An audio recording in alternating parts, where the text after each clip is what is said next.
Inadequate internal control over assets may increase the susceptibility of misappropriation to those assets। मतलब जो हमारी assets हैं, अगर हमारा internal control weak है, जैसा कि मैंने पहले भी बताया कि अगर मैनेजमेंट का कोई ऑफिशियल है और उसे ये पता है कि इंटरनल कंट्रोल में कहीं पर कोई लूप होल है, कहीं पर उसका फ़ायदा उठाया जा सकता है, तो ये एक बहुत बड़ा रीज़न होता है कि हम मिस एप्रोप्रिएशन ऑफ एसेट को न्योता दे रहे हैं। तो अगर इंटरनल कंट्रोल में एसेट्स के रिगार्ड में कोई लूप होल है, कोई उसमें इनएडिक्वेट इंटरनल कंट्रोल है, इंटरनल कंट्रोल में कोई कमी है, तो ये चीज़ भी बढ़ा सकती है पॉसिबिलिटी को मिस एप्रोप्रिएशन ऑफ एसेट्स की। For example, misappropriation of asset में occur because there is the following. Misappropriation of assets हो सकती है किन किन कारणों से? इनएडिक्वेट सेग्रीगेशन ऑफ ड्यूटीज़ और independent checks.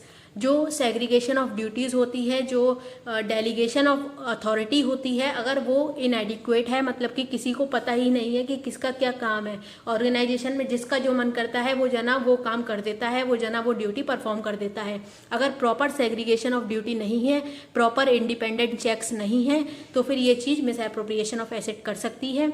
इनएडिक्वेट oversight of senior management expenditures such as travel and other रिएम्बर्समेंट्स।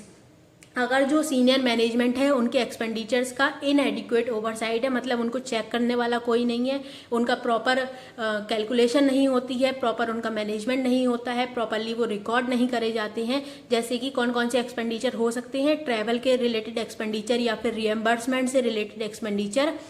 तो ये सारी चीज़ें क्या होती हैं, मिस एप्रोप्रिएशन करने के लिए एक बहुत अच्छी अपॉर्चुनिटी देती हैं, बहुत अच्छी हमें मौका देती हैं कि हम इन सब चीज़ों में मिस एप्रोप्रिएशन करके, जैसे कि फॉर एग्जांपल कैसे हो सकता है, जैसे सीनियर मैनेजमेंट को हमें रिएम्बर्समेंट देना था या फिर ट्रैवल एक्सपेंसेस उनके हमें चार्ज करने थे, तो ट्रैवल एक्सपेंसेस जितने हुए उससे ज़्यादा अगर हमने दिखा दिए, क्योंकि क्या है कि इनएडिक्वेट ओवरसाइट है, उनको देखने वाला कोई है ही नहीं, तो फिर अगर हमने जितने ट्रैवल एक्सपेंसेस एग्जैक्टली हुए उससे ज़्यादा उसे ओवर स्टेट कर रखा है, तो ये हमने जितने ज़्यादा एक्सपेंसेस दिखाए उतना कैश हमने एंटिटी से विड्रॉ कर लिया, तो किसी को पता भी नहीं चला कि वो एक्सपेंसेस हमने एक्चुअली पे करे हैं या फिर नहीं किए।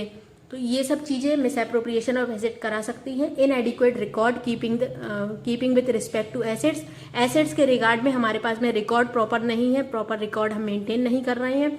इनएडिक्वेट system of authorisation and approval of transactions, purchasing से रिलेटेड, सेल से रिलेटेड, इन सब से रिलेटेड इनएडिक्वेट सिस्टम है हमारा, सिस्टम प्रॉपर नहीं है, प्रॉपर इंटरनल कंट्रोल नहीं है। ऑथोराइजेशन से रिलेटेड और अप्रूवल से रिलेटेड, कि अगर कोई परचेज का ट्रांजेक्शन हो रहा है, कोई सेल का ट्रांजेक्शन हो रहा है, वैसे एसेट्स है तो एसेट्स के केस में हम सिर्फ परचेज की बात करेंगे कि अगर एसेट्स की परचेज करी जा रही है और उस ट्रांजेक्शन को अप्रूव करने वाली कोई पार्टिकुलर अथॉरिटी नहीं है, किसी बंदे को पार्टिकुलरली ये चीज़ नहीं कही गई है कि आप इस ट्रांजेक्शन को अप्रूव करेंगे उसके बाद ही ये ट्रांजेक्शन हो पाएगा, तो इसके लिए क्या होगा कि अगर कोई एसेट परचेज करी गई, कोई ट्रांजेक्शन हुआ परचेज का और एंटिटी में वो एसेट एक्चुअल में आई ही नहीं, बिना अप्रूव करे वो ट्रांजेक्शन अप्रूव हो गया, किसी ने उसे अप्रूव नहीं करा, या तो ये सब चीज़ें जो होती हैं, इन सब चीज़ों से मिस एप्रोप्रिएशन हो सकता है।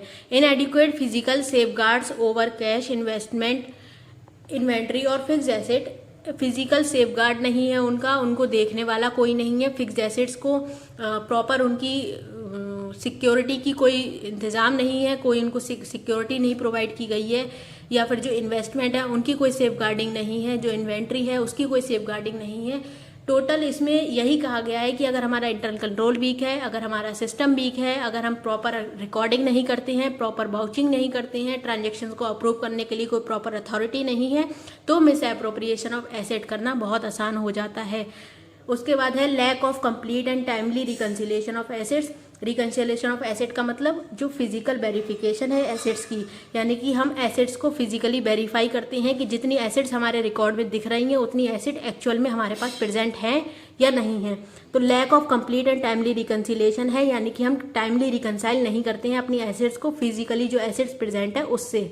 Lack of timely and appropriate documentation of transactions का टाइमली डॉक्यूमेंटेशन नहीं होता है। जब वो ट्रांजेक्शन हुआ उसके बहुत टाइम बाद अगर उसका हम डॉक्यूमेंटेशन कर रहे हैं, उस ट्रांजेक्शन को बहुत टाइम बाद रिकॉर्ड कर रहे हैं, जैसे कि for example credits for merchandise returns.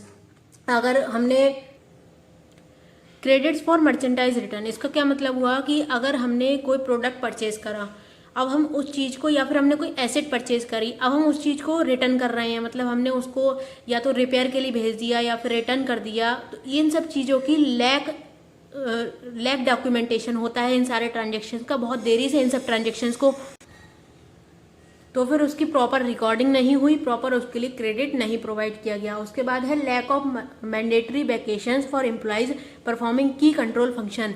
जो हमारी एंटिटी में की कंट्रोल फंक्शन परफॉर्म कर रहे होते हैं, यानी कि जो मेन कंट्रोल के फंक्शंस हैं, चाहे वो आप इन्वेंट्री से ले लीजिए, चाहे स्टोर लेजर से ले लीजिए, या फिर एसेट्स की सेफगार्डिंग से रिलेटेड है, ऐसे की कंट्रोल फंक्शन जो एम्प्लॉयज़ हमारे परफॉर्म कर रहे हैं, उनके लिए मैंडेटरी वैकेशंस की लैक है, यानी कि मैंडेटरी वैकेशंस हम उनको प्रोवाइड नहीं करते हैं। तो ये चीज़ भी एक हो सकती है कि एसेट्स की जो एम्प्लॉयज़ हैं इसकी वजह से डीमोटिवेट होकर एप्रोप्रिएशन करें, एसेट्स का मिस एप्रोप्रिएशन करें।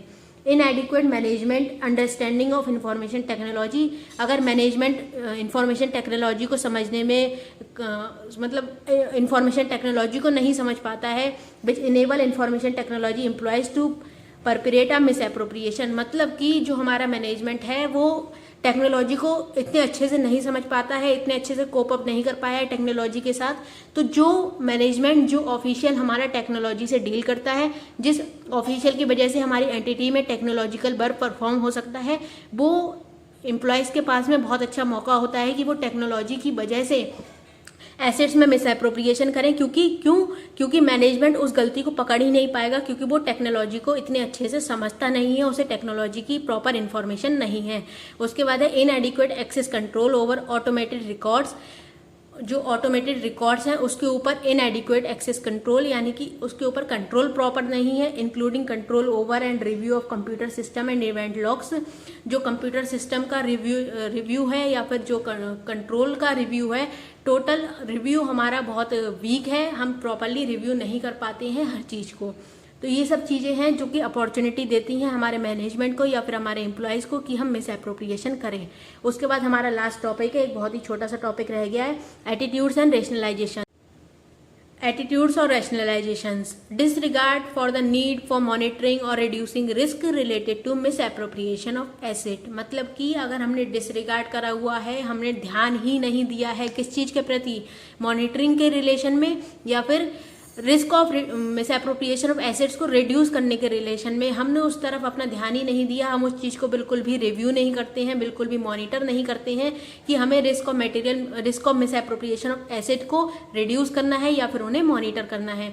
Disregard for internal control over miss appropriation of asset.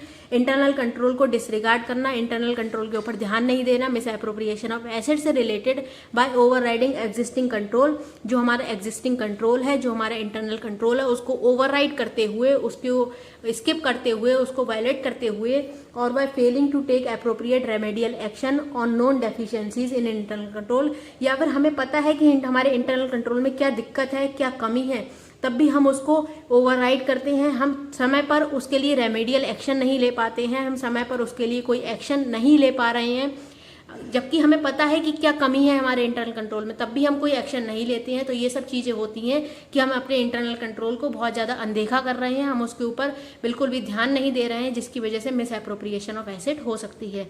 Behaviour indicating displeasure और डिससेटिस्फैक्शन विद द एंटिटी और it's treatment of the employee. जो एंटिटी का बिहेवियर है, बेसिकली रैशनलाइजेशन में हम एथिकल बिहेवियर, एथिकल स्टैंडर्ड्स के बारे में बात कर रहे होते हैं। तो जो एंटिटी का बिहेवियर है वो इंडिकेट करता है, उससे साफ साफ नज़र आता है कि जो एंटिटी है वो डिसप्लेजर है या फिर डिससेटिस्फाई है विद द एंटिटी, मतलब जो उसके एम्प्लॉयज़ हैं वो डिससेटिस्फाई हैं एंटिटी के बिहेवियर से, जो उसके एम्प्लॉय हैं वो एंटिटी के बिहेवियर से बिल्कुल भी खुश नहीं है। तो ये सब चीज़ें मौका देती हैं उन्हें मिस एप्रोप्रिएशन ऑफ एसेट करने का। चेंजेस इन बिहेवियर और lifestyle that may indicate assets have been misappropriated. Changes in behaviour में चेंज होना या फिर डिसप्लेजर होना, यानी कि संतुष्टि ना होना या फिर डिससेटिस्फैक्शन होना, तो ये सब चीज़ें जो हैं वो इंडिकेट करती हैं कि एसेट्स का मिस एप्रोप्रिएशन हुआ है। Tolerance of petty theft. जो एंटिटी में छोटी छोटी चोरियाँ होती रहती हैं समय समय पर, अगर उन सब चोरियों पर आप तुरंत रेमेडियल एक्शन नहीं ले रहे हैं, उनको टॉलरेट कर रहे हैं, उनको नज़रअंदाज कर रहे हैं, उनको बर्दाश्त कर रहे हैं, तो ये सब चीज़ें फिर लार्जर मिस एप्रोप्रिएशन करने के लिए एम्प्लॉयज़ को मौका देती हैं, मैनेजमेंट को मौका देती हैं। तो अगर समय पर रेमेडियल एक्शन नहीं लिया गया या एंटिटी से एम्प्लॉय खुश नहीं है, उनके डिस्प्लेजर बिहेवियर से उनके डिससेटिस्फाई हैं वो लोग, तो ये सब चीज़ें होती हैं जो मिस एप्रोप्रिएशन ऑफ एसेट कराती हैं। तो ये हमने 3 फ्रॉड रिस्क फैक्टर्स को डिस्कस किया। कौन कौन से? इंसेंटिव्स और pressure, rationalization and opportunities. I hope there is no doubt. Still, if you have any doubt regarding this topic, you can ask in the comment section.